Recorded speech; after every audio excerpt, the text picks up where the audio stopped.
की ही लढाई फार विचित्र होती. आर्थिकदृष्ट्या असेल, यंत्रणेच्या दृष्टीने म्हणा, ही विषम लढाई तर होतीच, पण संविधान आणि लोकशाही वाचवण्यासाठी ही लढाई होती.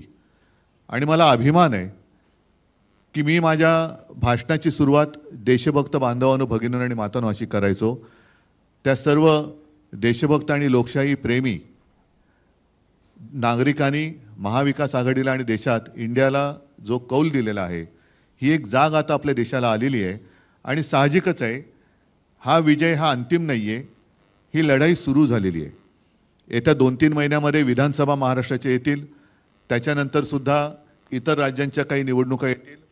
मुळामध्ये हे जे काय आता मोदी सरकार होतं ते आता NDA सरकार झाले. हे सरकार किती दिवस चालेल हा एक मोठा प्रश्न आहे. कारण आमच्याबद्दल नेहमी म्हटलं जात होतं की युती, नैसर्गिक युती आणि अनैसर्गिक युती. तर आत्ता ते जे काही तिकडे कडबोळ झालेलं आहे दिल्लीमध्ये, हे नैसर्गिक आहे का अनैसर्गिक आहे हा सुद्धा एक मोठा प्रश्न आहे. एकूणच देशातली जनता या निवडणुकीच्या निमित्ताने जागी झाली, हे फार मोठं यश या निवडणुकीच्या वेळेला आपल्याला मिळालं असं मी मानतो.